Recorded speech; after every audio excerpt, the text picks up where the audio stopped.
Good afternoon. Is the White House making any attempt to open negotiations with Congress as it comes toward the holidays? On the budget? Yeah, on the budget. I mean, you're about to veto S-chip, other things. Well, okay. Well, I think they've all known. Let's take a step back on S-chip. This is a bill that has come to the president's desk and once again is in veto form. They've known that the president would veto the bill. This Congress failed to send the president legislation that puts children first. We are trying to work with them on that. It's hard to work with a Congress that doesn't want to talk to you, and it's also hard to negotiate when the Democrats have not come together on one unified position. They've reached a crunch time, and they're wasting time on sending the president bills or intending to send the president bills that they know he won't be able to sign. And they don't have a lot of time to rework them to send back bills that can keep the government going. Therefore, the president is calling on them to pass a continuing resolution to keep the government running. Since there's not much time, is the president willing to get involved in the negotiations himself?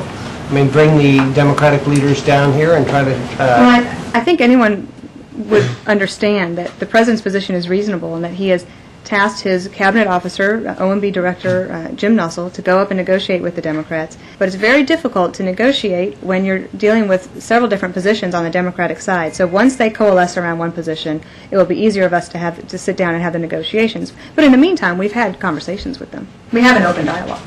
Can I follow up? The president has? Well, again, the president has many people that work with him that move forward. And remember, last Monday we had the congressional ball. He saw, I don't know how many members of Congress, probably over 400. And so he's had a chance to talk with them. Until they coalesce around one common idea, I think we will decline to negotiate through the press. So you're saying the president is sort of set in stone on both the numbers and on his unwillingness to engage in negotiation? No, I said that what I'm saying is we are encouraging the Democrats to get together around one position so that we can actually have a negotiation. They have to have a united position for us to react to. It's unreasonable for us to try to react to 4 different positions. I do want to follow up on this issue of the president not negotiating personally. I'm wondering why, at this crunch time, as you described it, the president isn't willing to do that.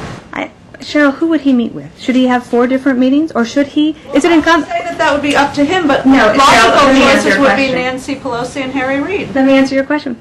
But we get 4 different. You get a different Democrat, different answer almost every hour. I don't think that it's incumbent upon the president to resolve the Democrats' inconsistencies. Do Republicans have any inconsistencies? Exactly. I think that we have been very united. We have had a united front on this, and the Democrats know what they're dealing with when they're dealing with the Republicans, but we don't know what we're dealing with when you have 4 different at least 4 different negotiating positions on behalf of the Democrats. You said before that he saw them at the congressional ball. Is that, in your view, equal to bring the leaders into a The question was whether he had talked to any of them at all, and sure, there's a lot of business that gets done at those parties.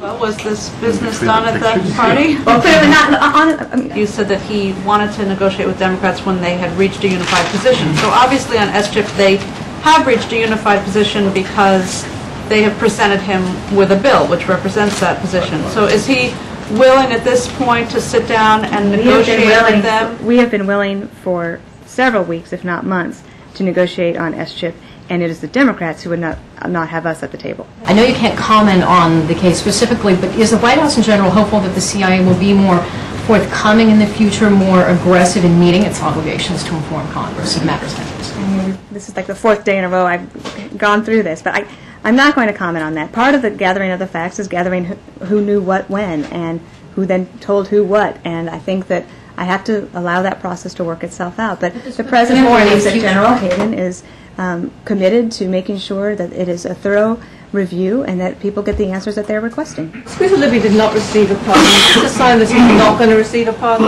I never, as I said the other day, I do not comment or speculate on who will or who will not get pardons from this president. Can you assure us that once the Wilson civil suit is resolved, the president will speak out about the Libby affair? I would assume that once that is settled, yes, I would hope that we would be able to comment further.